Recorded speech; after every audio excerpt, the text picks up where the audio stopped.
एक ऐसे राजा की कल्पना करके देखिए जो इतना लालची और क्रूर हो चुका है कि वो एक भूखे साधु के भोजन के पहले निवाले पर भी टैक्स मतलब कर मांगता है। हम्म। सत्ता का ऐसा अंधापन जहां इंसानियत की कोई जगह ही न बचे। तो ऐसे में वो साधु क्या करता है? बिल्कुल, ये सोचने वाली बात है। क्या वो टैक्स चुकाता है या विद्रोह करता है?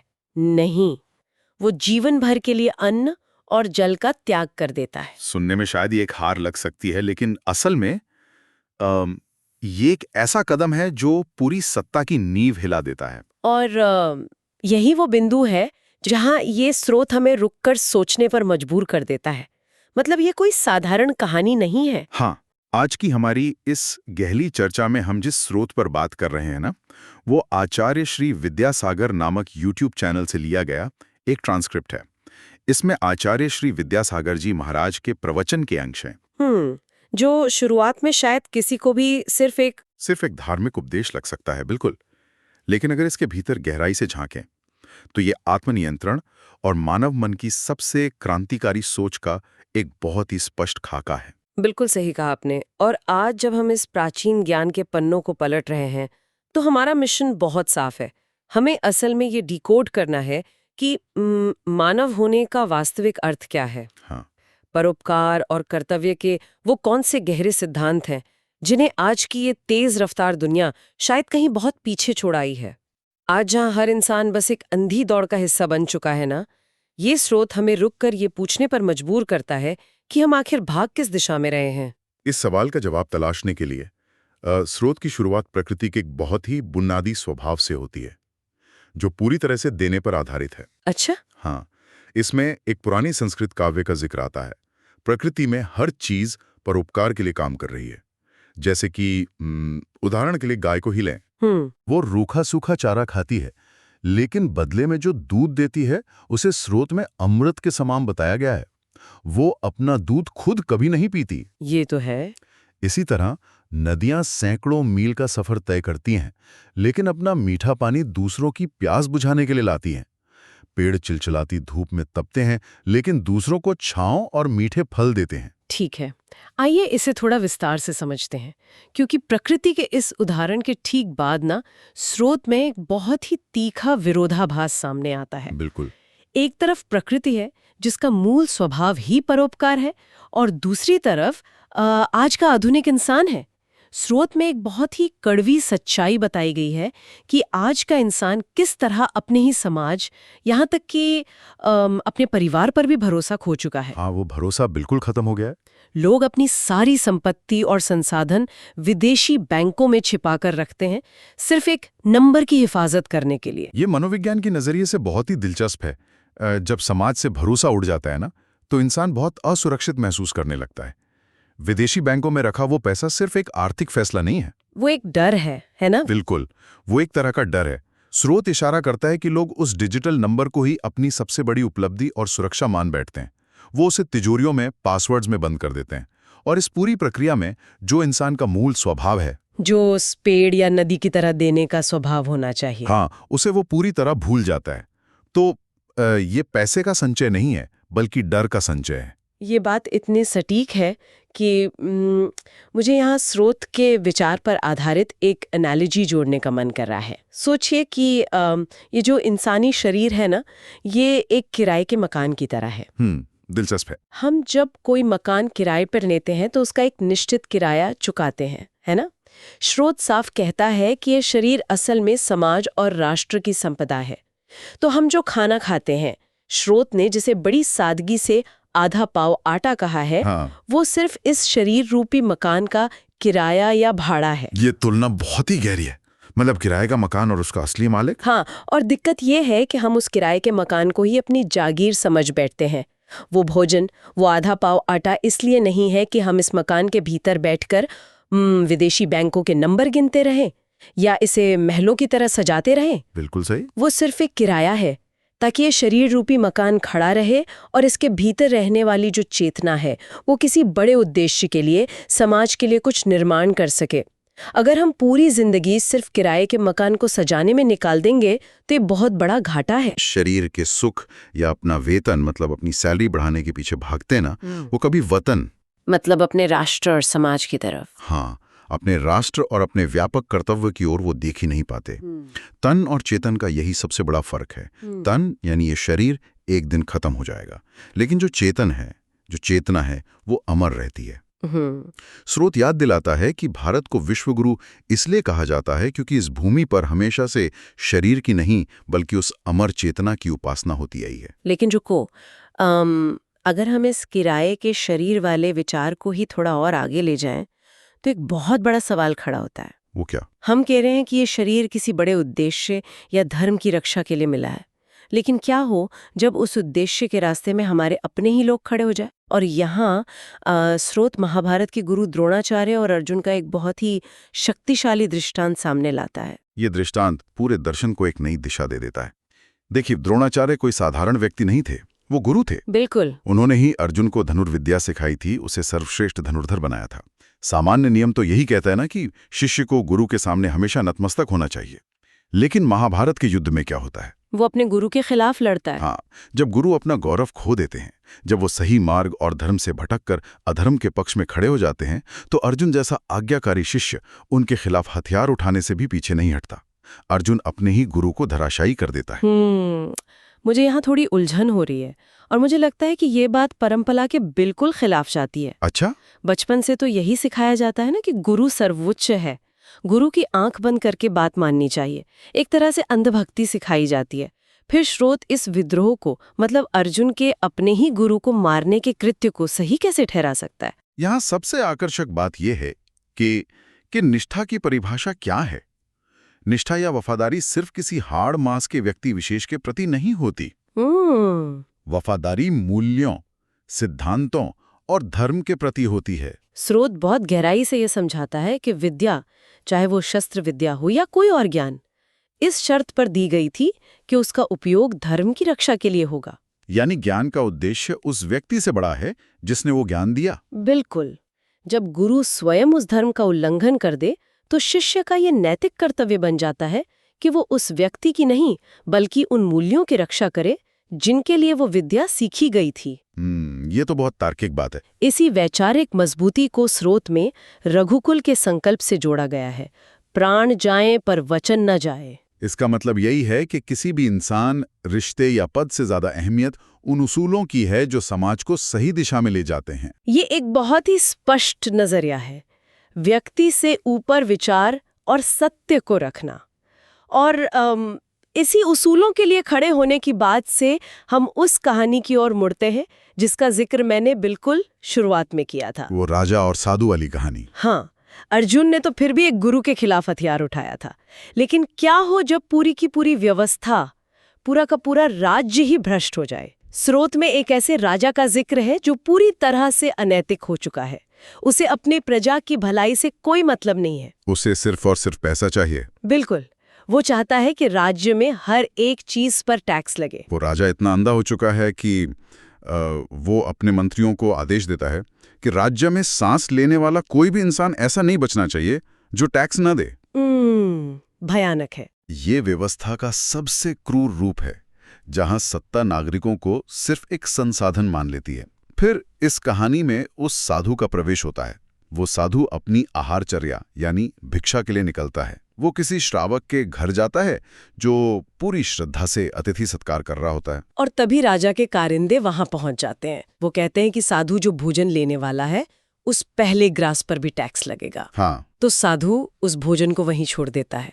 वो उस भ्रष्ट और लालची व्यवस्था का हिस्सा बनने से पूरी तरह इनकार कर देता है और वहीं बैठकर सल्लेखना का संकल्प ले लेता है। बिल्कुल। मतलब अन्न और जल का हमेशा के लिए त्याग। यह बात और भी दिलचस्प हो जाती है क्योंकि आज के चश्मे से देखें तो क्या बिना लड़े हार मान लेना और भोजन छोड़ देना एक तरह से कायरता नहीं है? क्या ये परिस्थितियों से भागना या एक तरह की आत्महत्या नहीं है? हम गलतफहमी है जो शायद पश्चिमी दृष्टिकोण से उपजी है, लेकिन स्रोत इसके पीछे के मनोविज्ञान को बहुत ही स्पष्टता से समझाता है। सल्लेखना का अर्थ हार मानना, परिस्थितियों से भागना या आत्महत्या करना बिल्कुल नहीं है।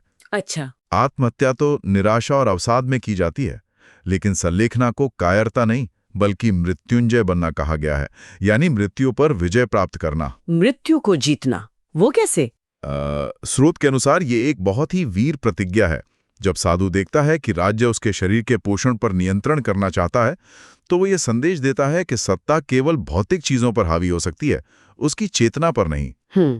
बहुत गहरी बात है। संलेखना में केवल देह को ही कृश या कमजोर नहीं किया जाता, बल्कि इसके पीछे का असली विज्ञान ये है कि इंसान अपने भीतर की कषायों, हाँ, यानी क्रोध, मान, माया, लोभ जैसी नकारात्मक भावनाओं को कमजोर करता है।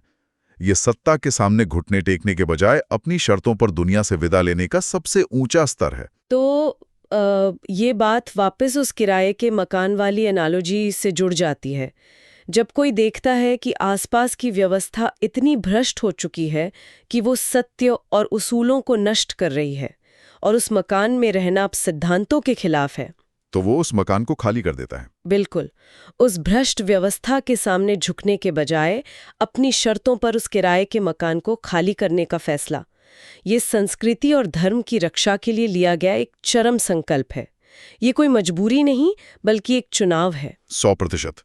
ये शरीर की चाकरी करना नहीं है, बल्कि शरीर से वो अंतिम और सबसे बड़ा काम लेना है। संलेखना अज्ञान या डर के साथ मरने की बजाय पूरी जागरूकता और चेतना के साथ शरीर छोड़ने की एक प्रक्रिया है। ये उस वैचारिक ध्वजा को कभी नीचे न गिरने देने का संकल्प है जिसे कोई क्रूर राजा अपने लालच से झुकाना चाहता था। ये निष्ठा, वफादारी और संकल्प का ऐसा स्तर है जिसे आज की दुनिया में समझना थोड़ा मुश्किल लगता है। और स्रोत ये भी स्पष्ट करता है कि वफादारी का ये गुण सिर्फ इंसानों की बपौती नहीं है। हाँ, वो रानी लक्ष्मीबाई के घोड़े का उदाहरण। बिल्कुल, वो यहाँ बहुत ही खूबसूरती से बुना गया है। जानवर होकर भी उस घोड़े में ऐसी निष्ठा थी कि वो अपनी मालकिन की बिना बोली गई भाषा, उनकी भावनाओं को समझता था।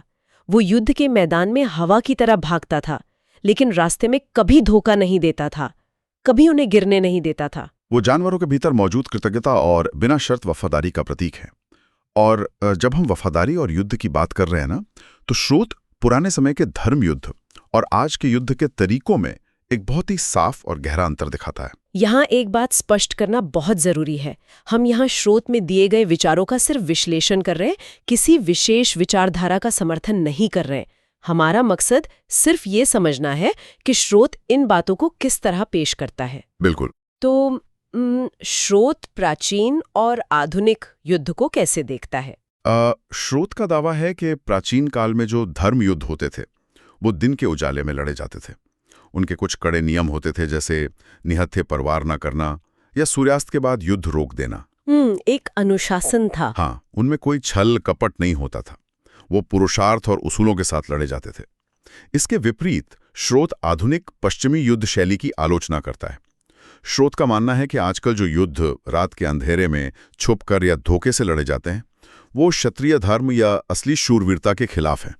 ये सिर्फ जीतने की हवस है, धर्म की रक्षा नहीं। और जब हम पुरुषार्थ, प्रतिस्पर्धा और जीतने की हवस की बात करते हैं ना, तो मुझे स्रोत से वो सिद्धांत याद आता है जो व्यक्तिगत रूप से मेरा सबसे पसंदीदा है, लकीर को बड़ा करना। अरे हाँ, ये बहुत ही शानदार विचार है। ये उस विदेशी बैंक में नंबर जमा करने वाली मानसिकता का सबसे बड़ा इलाज है। स्रोत में एक बहुत ही सरल सवाल पूछा गया है, एक स्लेट पर खींची हुई लकीर को बिना छुए या बिना मिटाए छोटा कैसे किया जाए? जवाब सुनने में बच्चों जैसा लगता है, लेकिन इसका दर्शन बहुत गहरा है। उस लकीर के सामने एक बड़ी लकीर खींच दीजिए, पुरानी लकीर अपने आप छोटी हो जाएगी। ये आत्मविकास और सकारात्मक प्रतिस्पर्धा का एक बहुत ही व्यवहारिक मंत्र है। अगर हम इसके मनोविज्ञान को समझें तो ये बताता है कि दूसरों को नुकसान पहुंचाकर, उनकी आलोचना करके या उनकी लकीर मिटाकर आगे बढ़ने की कोशिश करना दरअसल एक विध्वंसक मानसिकता है। बिल्कुल। अगर हम आज की दुनिया, हमारे कॉरपोरेट जगत, सोशल मीडिया या पर्सनल डेवलपमेंट की दुनिया को देखें ना, तो हम पाते हैं कि लोग दूसरों की लकीर मिटाने में ही अपनी पूरी ऊर्जा लगा देते हैं। सही कहा। हम दूसरों की बुराई करने, उनके काम को नीचा दिखाने या उन्हें रास्ते से हटाने में लगे रहते हैं। लेकिन स्रोत कहता है कि अपनी ऊर्जा को दूसरों की लकीर मिटाने के बजाय खुद को बेहतर बनाने, नए कौशल सीखने और अपनी लकीर को बड़ी करने में लगाना चाहिए। ये निर्माण की मानसिकता है। और अगर हम इसे बड़े परिप्रेक्ष्य से जोड़ें तो स्रोत में ही एक बहुत ही सुंदर उदाहरण दिया गया है।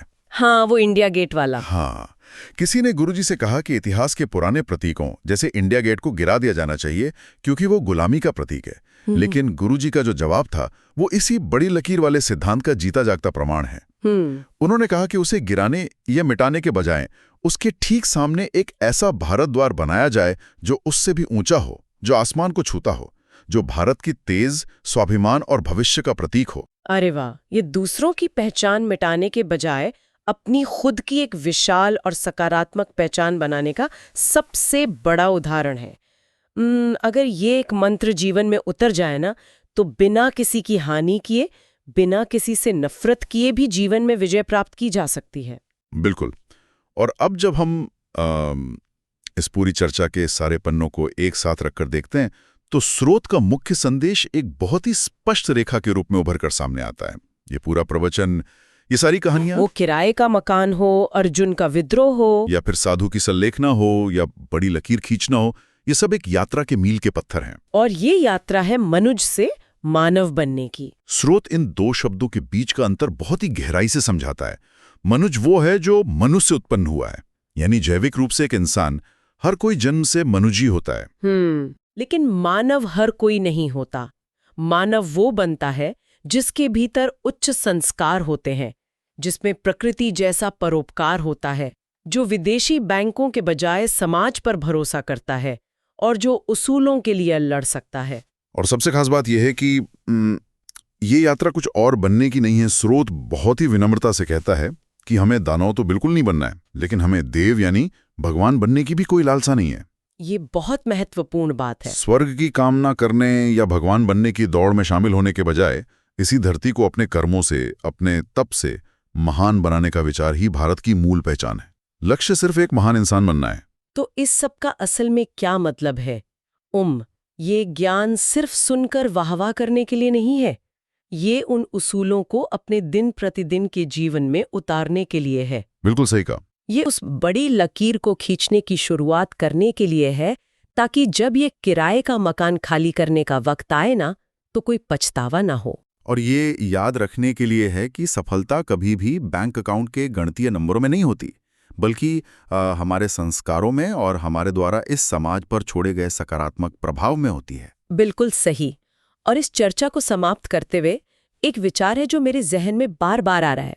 हमने शुरुआत में बात की थी कि कैसे आज की दुनिया में सफलता का पैमाना इस बात से तय होता है कि हमने दूसरों को कितना पीछे छोड़ा है या दूसरों की कितनी लकीरें मिटाई हैं। तो जरा सोचिए, अगर आज की राजनीति, हमारा सोशल मीडिया या पूरा का पूरा कॉर्पोरेट जगत उस विदेशी बैंक के नंबर वाली मानसिकता को छोड़कर पूरी तरह से सिर्फ अपनी लकीर बड़ी करने के सिद्धांत पर चलने लगे, तो क्या होगा? अगर हर इंसान किसी और को मिटाने के बजाय सिर्फ अपना खुद का भारत द्वार बनाने पर ध्यान दे, तो क्या हमारी इस दुनिया का पूरा ढांचा ही नहीं बदल जाएगा? इस विचार पर गौर कीजिएगा। अगली बार तक के लिए विदा।